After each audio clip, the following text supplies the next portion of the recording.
Because everything goes higher, di ba? Pero kung sasabihin nyo, halimbawa, yun nga, bypass 800. But this is for XYZ. You want a better room, you pay for it. Basta ito, papayag naman kayo di ba? But ang problema nga, pag nag-suite ka at 800,000, magiging 1.6 million, siyempre, sasagot ang gobyerno. Why would I pay your 800,000 So, more? Mr. President, let me explain the process of how we will do this. So, ngayon, gumagawa kami ng tinatawag na clinical practice guidelines. So, if you're going to be treated for, let's say, pneumonia, this is for the UHC. Gagawa niya ng society ng clinical practice guidelines. I-adapt ng Department of Health yan, accepted, mayroon na kami mga 30 yata na accepted clinical practice guidelines. Once the CPG is approved, gagawa namin ng tinatawag na clinical pathway. Ano yung cost ng lahat ng mga test na ginawa doon sa guideline na yun. At yun ang magiging cost ng illness. So, kailangan standard yung rate kasi ano yun, immaterial what room you get. Kagaya nga sa Singapore, yung comfort sa suite room, yun na lang ang bayaran mong dagdag. But the fee should be the same.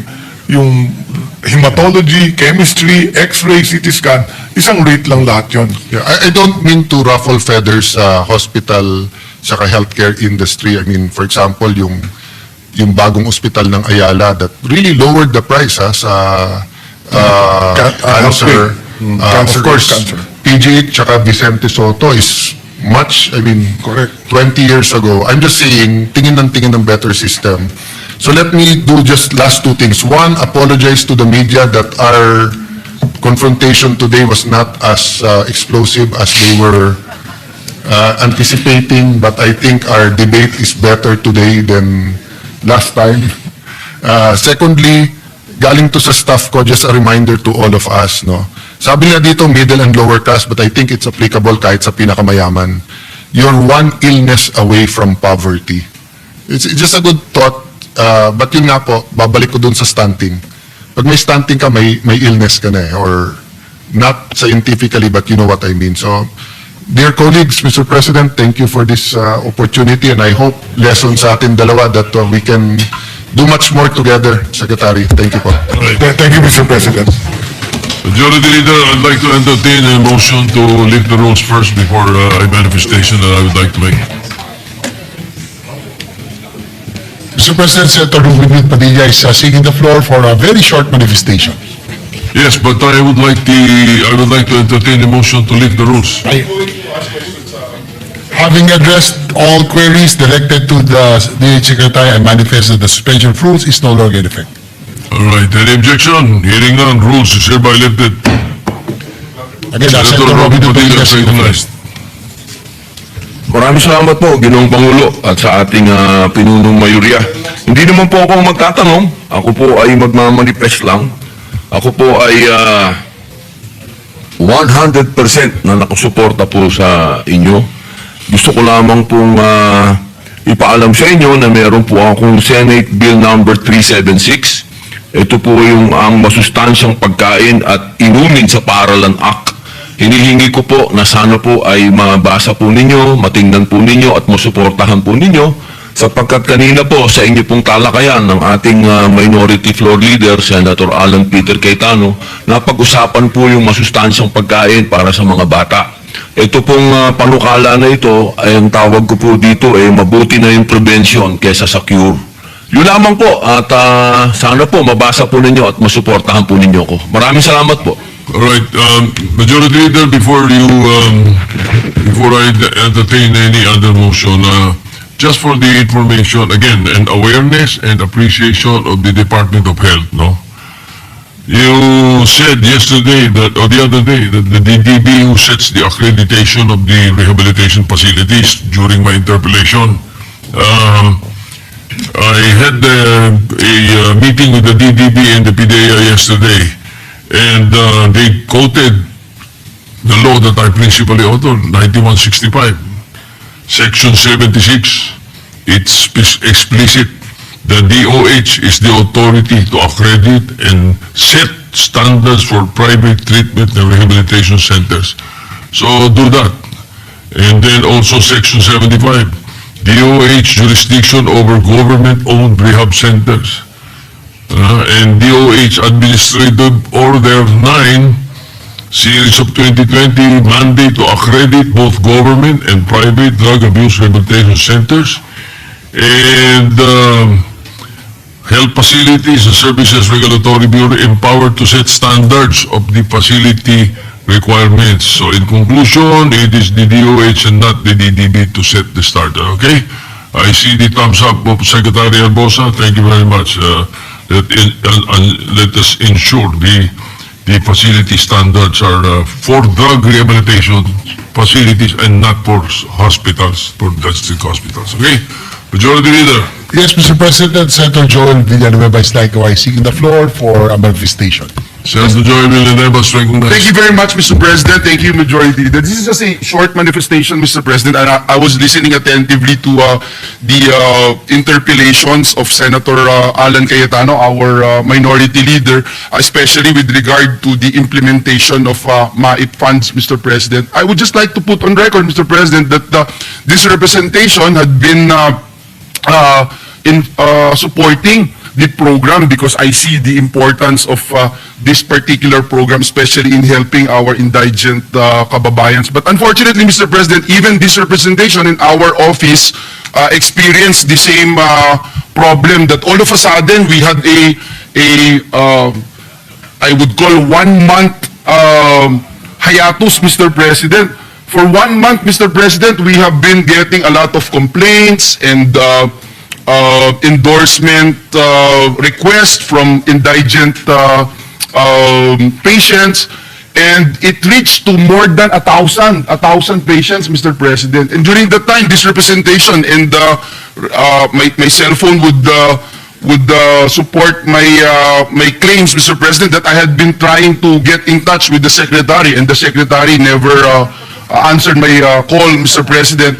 But thank God, after 1 month, some officials from the department finally step up their game and help these more than 1,000 patients, Mr. President, indigent patients. I just want to put that on record, Mr. President, so that the Secretary and the leadership of the Department of Health would look into this, Mr. President, because until now, I have never gotten any word from the department, even from the Secretary, what really transpired during that time.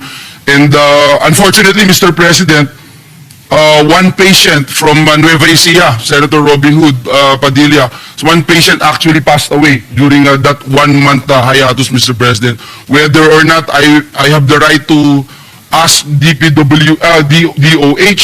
to look into this, kung nabuhay siya or may nangyari or nasagip siya, hindi ko gagawin mo yun, Mr. President, yung tanong na what if. But I think it's just but proper to raise this in this at this particular time in the deliberation of the budget of DOH. Dahil maganda ho yung programa, maganda yung intention. Kung ang nag-i-implement, Mr. President, ay namimili or tinatamad i-implement yung programa ng pamahalaan, that is really unacceptable. Thank you, Mr. President. That's all. Thank you. All right, Majority Leader.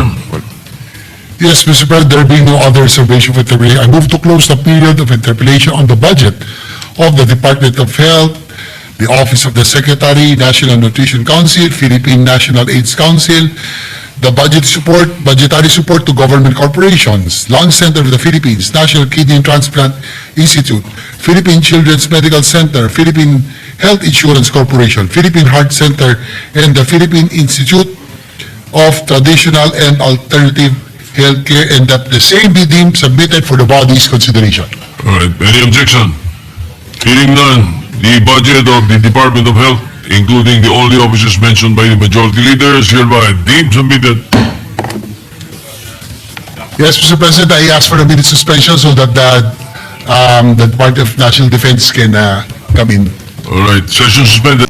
On the budget of the Department of National Defense, and once again, recognize the sponsor, Senator Wing Gatchalian, and to interpolate our Senate President Pro Tem, Senator Panfilo Ping Lacson. Any objection? Hearing none, the budget of the Department of National Defense is in order.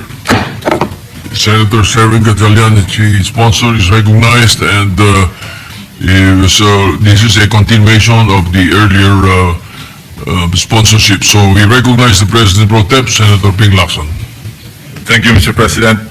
Will the distinguished sponsor yield the floor to this representation for a few clarificatory questions? Yes, Mr. President, it will be an honor, Mr. President. Before I start, Mr. President, I would just like to personally welcome Secretary Gibo Teodoro to the Senate.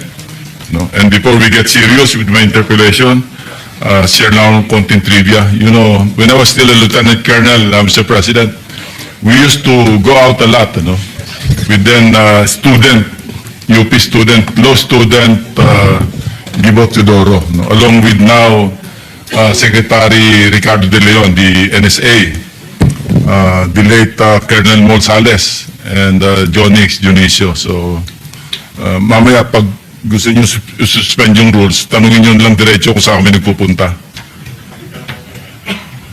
Anyway, Mr. President, the other day, I think, no, Malacanang, through Executive Secretary Ralph Recto, sent notice to the Senate President and Your Honor,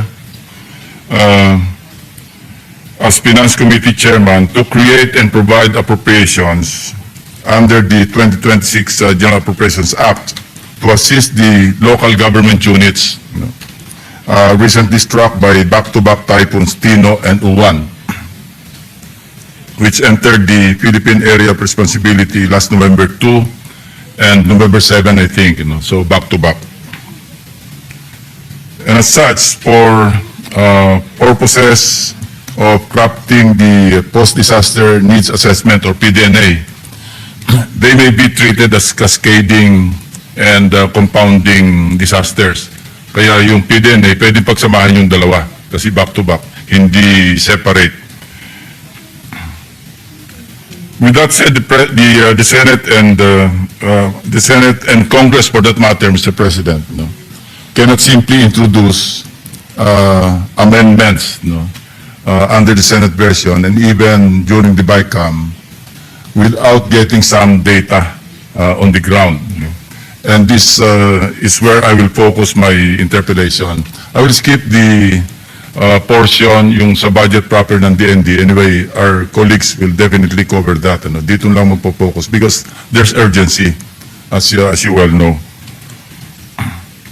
Ang unang tanong ko is, do the respective, or does the OCD, kasi sa job description nila ito, meron na ba kayong na-craft na post-disaster needs assessment as we speak? Yes, they have crafted a post-disaster assessment, Mr. President. But it's ina-update ho nila regularly pa rin. Pero mayroon na po. Can we have a copy so we can be assisted when we introduce amendments because we have to itemize, no? Kasi kailangan line items eh. And this will cover, because the SWOT of destruction cut across the Bicol region, 3 regions actually, no? At least 3, Region 5, Central Visayas, and the Negros Island, the 2 Negros provinces. So kung meron na, kindly give us a copy so we will be guided accordingly when we tackle the appropriate budget or funds for the purpose. Yes, Kasi Mr. without the items, we'll be lost, di ba? And we will try to avoid lump sum appropriations because when we realign some items or some appropriations papunta sa LGSF because the request was to augment the LGSF, the Local Government Support Fund, para yung mga local government units on their own can rehabilitate and recover. Yes, they will submit to His Honor the report. Yeah, as a matter of policy, ano ba yung time frame within which a post-disaster needs assessment must be submitted, I mean the report?